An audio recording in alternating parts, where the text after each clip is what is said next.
अब शहजाद आप पर दो आरोप लगे। पहला आरोप जो लगा है वो सौरभ भारद्वाज ने लगाया है कि आपके पास वॉशिंग मशीन जो है वो उसमें हर आदमी फिल्टर होकर ईमानदार निकल आता है, और ये तमाम नाम उन्होंने गिना दिए। दूसरा आरोप अनिल जी लगा रहे हैं कि जो कागजात आप दिखा रहे थे, जिन कंपनियों का नाम आप ले रहे थे, वो खुद आपको चंदा देती हैं, वो ब्लैकलिस्टेड कंपनियां हैं। और इस पर क्या जवाब आपका है? अब पहले आरोप पे मैं जवाब देता हूं कि मैंने जो आपको बात रखी है सत्येंद्र जैन के खिलाफ हो, कोर्ट का आदेश एक नहीं 3-3 कोर्ट का आदेश आया है।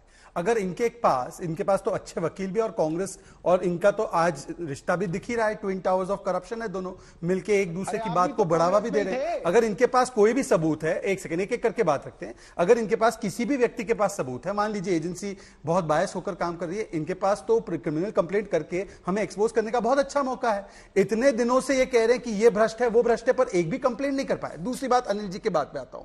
अनिल जी, ये आप कह रहे हैं सबसे पहले जब इस पॉलिसी को लाया भी गया और असेंबली में इसको डिस्कस करने का काम हुआ, तो हमारे नेता प्रतिपक्ष ने इस पर उठकर बोला कि यह बहुत ही इलीगल और अनफेयर पॉलिसी और इस पॉलिसी को लागू नहीं करना चाहिए। जाकर दिल्ली में इस पर आंदोलन करने से लेकर इसको कानूनी रूप से आगे ले जाने से लेकर विधानसभा तक इसकी लड़ाई अगर किसी ने लड़ी तो हमने लड़ी है, और आज मैं तो शो कॉज नोटिस लेकर बैठा हूं। परंतु मैं आपसे पूछना चाहता हूं कि क्यों जब आप लोगों के ऊपर रेड होती है, जब आपका भ्रष्टाचार पकड़ा जाता है, तो दोनों मिलकर, दोनों बड़ी बहन और छोटी बहन भ्रष्टाचार के मिलकर बोलते हैं क्या, एक ही सुर लगाते हैं, विंडेटा पॉलिटिक्स है। सोनिया गांधी राहुल गांधी पर भी कोर्ट के आदेश पर कार्रवाई हो रही है और यहां पर भी कोर्ट के आदेश पर शुभंकर जी 2-3 बड़े इंपॉर्टेंट मुद्दे, क्योंकि ये चाहते कि इसमें सारे खो जाए। इन्होंने कहा कि 144 करोड़ का वेवर इसलिए दिया गया क्योंकि कोरोना काल था। आपको याद है जब से लागू हुई पॉलिसी, एक पे एक फ्री दारू दी जा रही थी।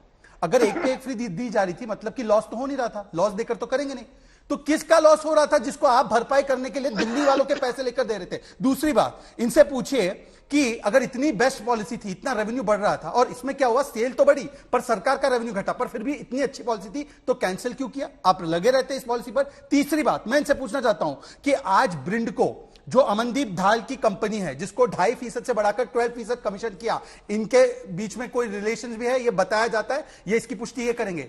उनको पंजाब में भी L1 मिला है कि नहीं मिला है? सौरभ जी इसका स्पेसिफिक आंसर देना। पांचवी बात मैं स्पेसिफिकली पूछ रहा हूं, 30 करोड़ का एयरपोर्ट जोन के L1 का कैसे रिफंड कराया दिल्ली एक्साइज रूल्स के खिलाफ जाकर?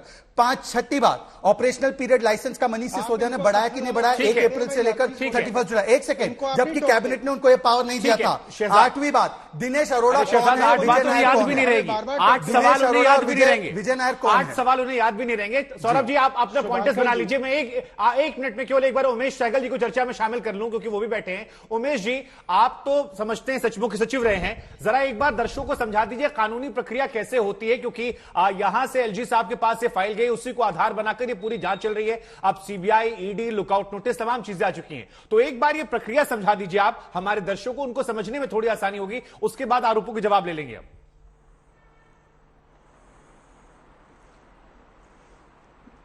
सिस्टम तो यह है कि पहले एक कंप्लेंट आई, इस केस में बाहर से कंप्लेंट कोई नहीं आई, चीफ सेक्रेटरी ने खुद इंक्वायरी करके एक रिपोर्ट राज्यपाल को दी। उस इंक्वायरी में उन्होंने ग्रेव गलतियां पाई। उन गलतियों को उन्होंने राज्यपाल के पास, उपराज्यपाल के पास भेजा।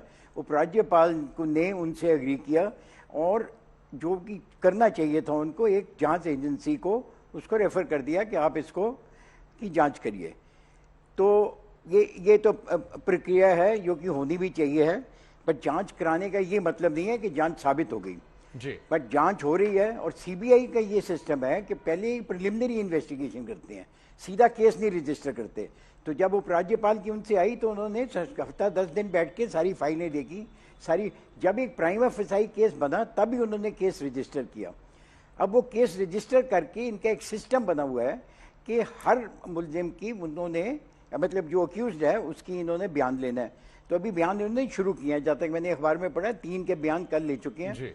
और जितनी जगह पे इनको समझते हैं हमें डॉक्यूमेंट चाहिए हैं, कहाँ हो सकते हैं वो डॉक्यूमेंट्स, उनकी एक लिस्ट बनाते हैं। लिस्ट इनके जो आला अफसर होते हैं, ऊपर के ऑफिसर होते हैं, उसको अप्रूव करते हैं, फिर उस लिस्ट के बेसिस पे ये सर्च करते हैं।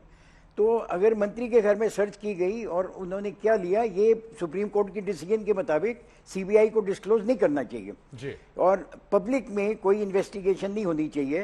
तो ये कहना कि उनको कुछ मिला या नहीं मिला, सीबीआई ने कुछ नहीं कहा, इससे कुछ मतलब नहीं है। हो सकता है कुछ ना मिला हो सकता है कुछ मिला हो।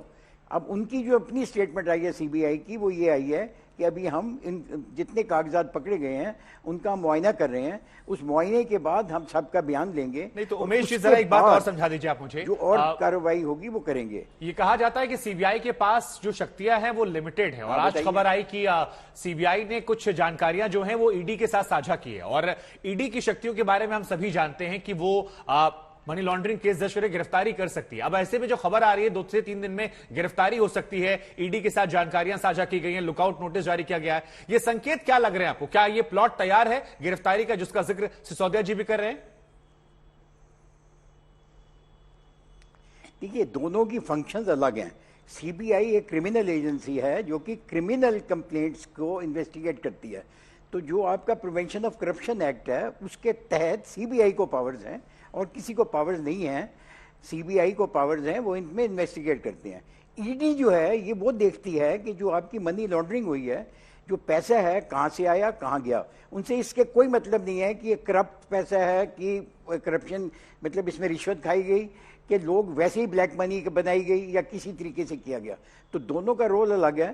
ठीक है। अभी जो सुप्रीम कोर्ट ने होल्ड किया, उन्होंने ये होल्ड किया है कि ये बिल्कुल ठीक है, ईडी का रोल बिल्कुल ठीक है, और जो केस रजिस्टर किया है वो सीबीआई करेगी। ठीक है। उस रजिस्ट्रेशन ऑफ दैट केस, उसके बेसिस पे फिर ईडी अपना मुआयना करेगी। वो ठीक है, डिफरेंट चीज देख रही है, ये अलग चीज देख रही है। ठीक है।